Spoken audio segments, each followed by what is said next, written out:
The earliest I've ever been here was 1 o'clock in the afternoon. That was to get a raffle ticket. I queued up about 20 minutes to get a raffle ticket to come into a club at 7 o'clock at night. Even then there was a queue. It was ridiculous. And I think the anticipation started a lot before you actually got onto Priory Street. The whole day, the morning, building up to it from last week. You know, it was the anticipation, it's that day again, it's that day.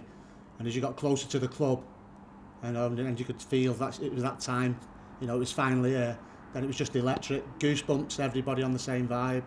New tunes start coming out in '92, then it just all started to fall into place, and you know, next thing we're having a summer of his history, really. It was good, really good. Could not stop it. Lazarus could not stop it. To the White House, to the courthouse, to the State House, from the outhouse. Church, get ready. It's morning time. From the outhouse.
There's numerous places. You used to go Wally Rares, Bowden service station, wherever.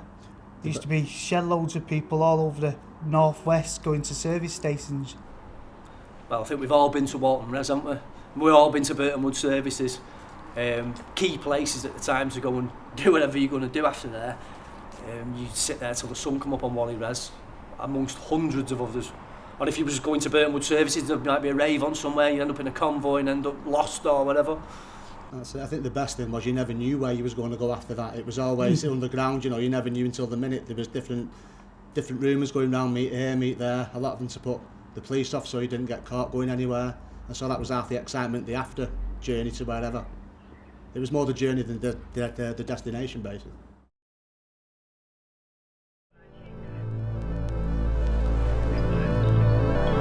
Is there anybody out there?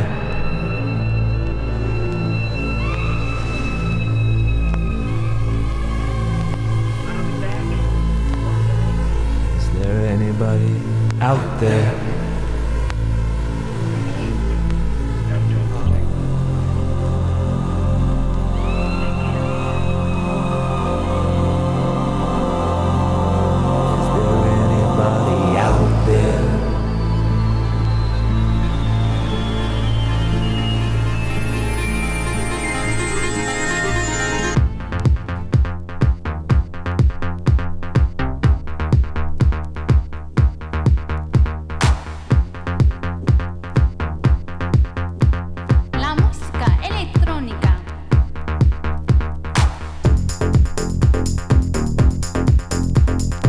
Intergalaktisches Abenteuer.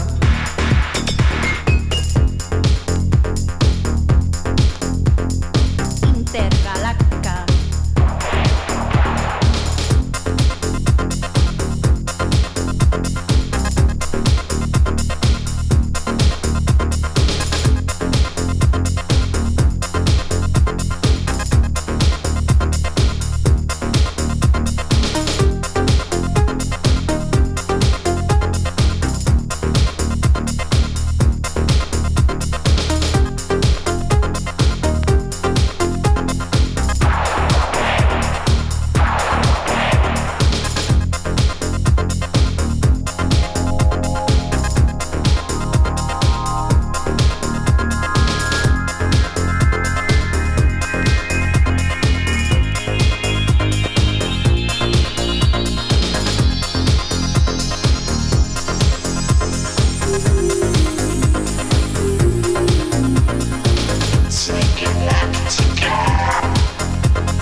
Gehen. Komm, lass dich gehen.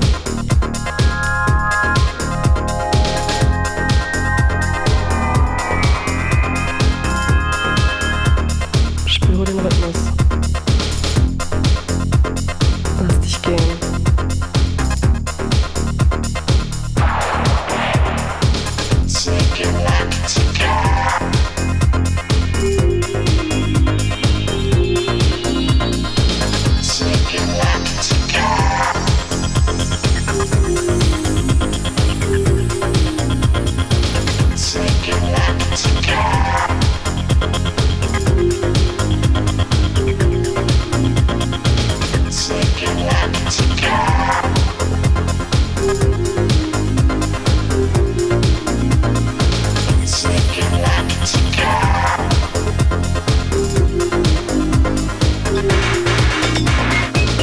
Chicos y chicas, bienvenidos a un mundo sin límite de placer, música y canto que te trae el creer.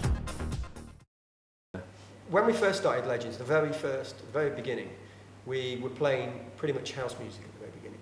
And then pretty early, Mike and I had a conversation. And we thought we'd try and do something different. Different to all the other clubs in the north, we thought. We thought we'd try and start the night with slower music, slightly more Balearic feel, and build the speed so that we were hitting house music at around 11:30, even though the club had opened at 9:30, I can't remember. So you have to remember, there was no other clubs in the north doing that now. When we first started, we got a load of crap from people. I remember the first few weeks we had people coming up and complaining, saying, why aren't you playing house music, you know, this music's too slow. Because every other club in the north, just as soon as you went in at 9 o'clock, BPMs were at 122. And we were playing stuff at 98. But we stuck with it. It was an incredibly brave thing, I think, for Mike and I to do at the time, because literally nobody else was doing it. The only other people who were doing it were really kind of trendy Balearic clubs in London. And they certainly weren't doing it to 1,000 people, they were doing it to 50 people in the room. So for us to do that with that kind of crowd, I think it's quite great.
Again, you know, you come from your influences of Pickering Park, Steve Williams. Steve was bringing sort of new beat later on, all playing the same, because it was all under the banner of kind of house music, but then there was kind of a German kind of influence, Dutch. So there was not nailed down to any particular music, you know, that was the thing about Legends. Anything went. A bit of everything really, you know, you can't really stick to one thing, and you could never do that in there. And the good thing about Legends was you could always get away with doing stuff like that, you know, you could just flick it around, change what sound you wanted, and people were just having it, whether it was the drugs or what, probably a big part of playing it, but, you know, good crowd, good atmosphere, and everyone was just generally up for it.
You know, without, like, you know, now with the power of Facebook and stuff like that, it's pretty amazing just by word of mouth that the club grew in such stature in the way it did. This went on for a number of years. I think we got the best part of '93 before it started going down, due to a sign of the times, really. I think. You know, we had places like Back to Basics, Cream opening, people wanting to get dressed up a little bit more, didn't want the sweaty kind of atmosphere, and you know, regrettably the club didn't want to move forward with that, and basically we just started losing numbers. Music was always there, but obviously, as I say, the sign of the times changed stuff, so we just proceeded to go down at that point. For me, needed you know, an overhaul of sound system. You know, you look at the sound system in here today, you know, things have progressed. It was a pretty shitty sound system, you know. We wanted to kind of push Sean to maybe, you know, put some more sound in there. And things are moving on. There wasn't as many Balearic-y kind of tracks, you know. I was getting tired with those kind of things. So things run the course, don't they, you know?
Sunday morning come, I was ready to do it again.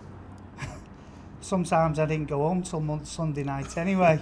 Legends was a dirty, scruffy, sweaty club that for a few years, 20 years ago, turned the back streets of Warrington into somewhere quite magical.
Finding out happiness with just the state of mind.